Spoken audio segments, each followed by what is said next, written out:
தொடர் விடுமுறை முடிந்து பொதுமக்கள் சென்னை திரும்பி வரும் நிலையில் கிளாம்பாக்கத்திலிருந்து வீடுகளுக்கு செல்ல உரிய பேருந்து ஏற்பாடுகள் செய்யப்படவில்லை என புகார் எழுந்துள்ளது.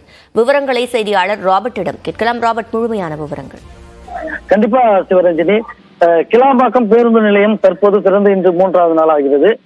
போதுமான வழிகாட்டுதல்கள் இல்லாததால் வெளியூரிலிருந்து வரும் பயணிகளும் மற்றும் சென்னையிலிருந்து வெளியூருக்கு செல்லும் பயணிகளும் தற்போது கொஞ்சம் சிரமம் அடைந்துள்ளனர். பேட்டரி கார் வசதி, எக்ஸலேட்டர், லிப்ட், குடிநீர் என கழிவறை அனைத்து வசதிகளும் இருந்த போதிலும் அதற்கான சரியான வழிகாட்டுதல் இல்லாததால் பொதுமக்கள் மிகுந்த சிரமம் அடைந்து வருகின்றனர். குறிப்பாக வெளியூரில் இருந்து சென்னை புறநகர்களும் சென்னை பகுதிக்கு வரும் மக்களுக்கு போதுமான வழி தெரியவில்லை என்று தெரிவிக்கின்றனர். கிளாம்பாக்கம் அரசு பேருந்து நிலையத்தில் இறக்கிவிடும் பயணிகள் எந்த வழியாக சென்று மாநகர பேருந்து நிலையத்தை அடைய வேண்டும் என்ற ஒரு வழிகாட்டுதல் இல்லாத காரணத்தால் சிரமம் அடைந்துள்ளனர். அனைவரும் 3 பேட்டரி கார்கள் மட்டுமே இருப்பதால் அதனால் சரியான வழிகாட்டல பொதுமக்கள் சுமார் ஒரு 1/2 கிலோமீட்டர் தூரத்துக்கு நடந்து மீண்டும் சென்னை திருச்சி தேசிய நெடுஞ்சாலை அடைந்து மாநகர பேருந்து நிலையத்திற்கு வர வேண்டிய ஒரு சூழ்நிலை உள்ளது.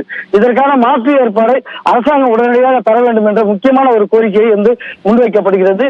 மேலும் அரசாங்கம் உடனடியாக அதுக்கான வழிகாட்டுதல் நெறிமுறைகளை வகுத்து அதுக்கான நபர்களை அமர்த்தி அது மட்டுமே இந்த மாதிரியான சிக்கல்களை தீர்க்க முடியும் என்று தெரிவிக்கின்றனர். மேலும் இந்த எஸ்ஐடிசியில் இருந்து கோயம்பேடு பேருந்து நிலையத்துக்கு கொடுக்கப்படும் டிக்கெட்டுக்கு மீதி ₹30 திருப்பி அளிக்கப்படும் என்று தெரிவித்தது.